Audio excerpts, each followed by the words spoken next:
This month marks 30 years of exile for the Kashmiri Pandit community, so it might seem fair to ask the question, what about the Kashmiri Pandits? But this is a question often asked and never answered. It's become an empty question to be used for whatever purpose anyone wants. कभी कश्मीरी पंडितों की आवाज क्यों नहीं उठाई? और आज एक वर्ग है जो कहता है, बात करता है इंटॉलरेंस की, ह्यूमन राइट्स की। कहां थे ये लोग जब कश्मीरी पंडितों के साथ ये हो रहा था? Even so, this question has consequences. It forces Kashmiri Pandits to relive their traumas. It first raises and then dashes any hope of closure. It also deepens hostility towards Muslims. I left Srinagar with my family 30 years ago and ended up never returning to that childhood home.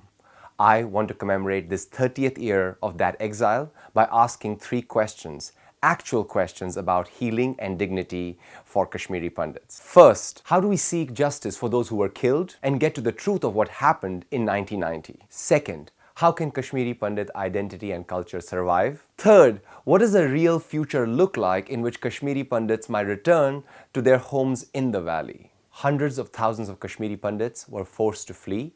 30 years later, we still do not have verified numbers of how many were killed. In 2017, the Supreme Court rejected a petition to reopen 215 cases on the killing of over 700 Kashmiri Pandits. If the government and the people of India care so much, why have we never had a judicial commission to establish the facts, which should mean the killings of all Kashmiris, both Pandits and Muslims? We need to hold specific individuals to account for specific acts.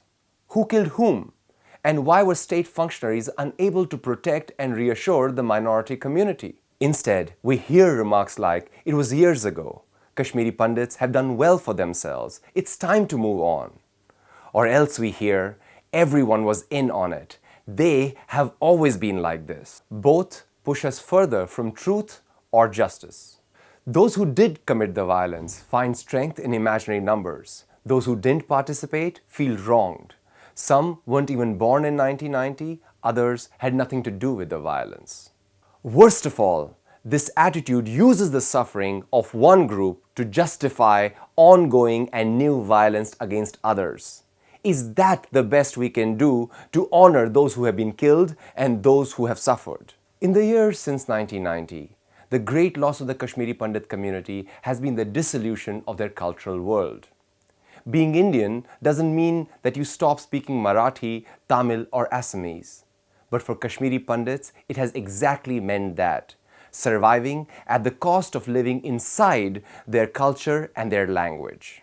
To care for Kashmiri culture is to ask for better and more accessible histories, for language programs, and for creative thinking and work in Kashmiri, the ingredients of a living culture.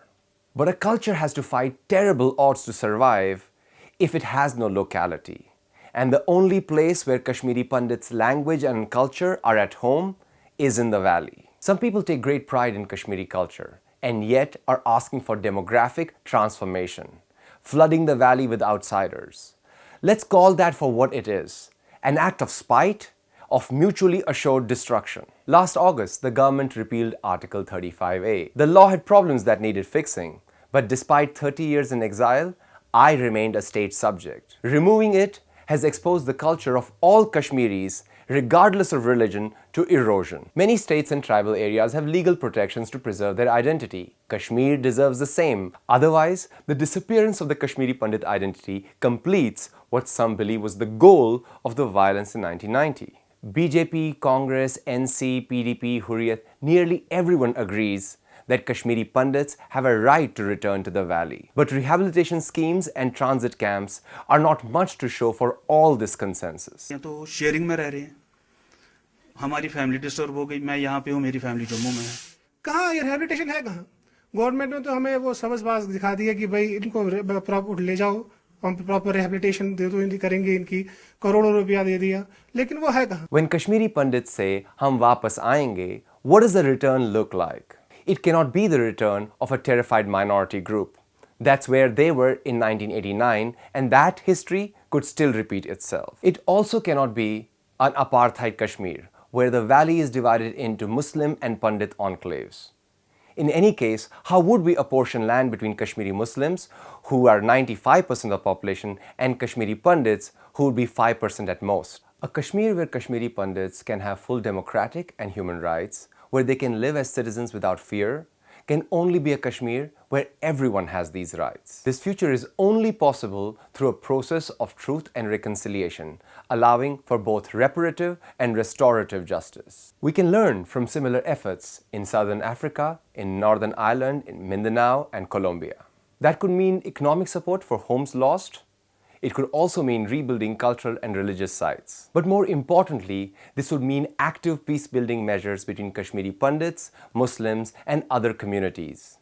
This is not work that happens after justice is delivered, but simultaneously. Right now, we're trapped in silos, where the same horror stories reverberate with no dialogue, our grief turning into rage, which creates more grief. If nothing else, Kashmiri Pandits and Muslims have common ground in their losses and their grief. It's in working through this grief that we may begin to see each other anew.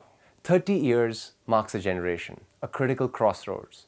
We have a whole generation born since 1990 with entrenched trauma and little hope of healing. Instead of, what about the Kashmiri Pandits? The question to ask is this: do we wish to extend this trauma for all Kashmiris?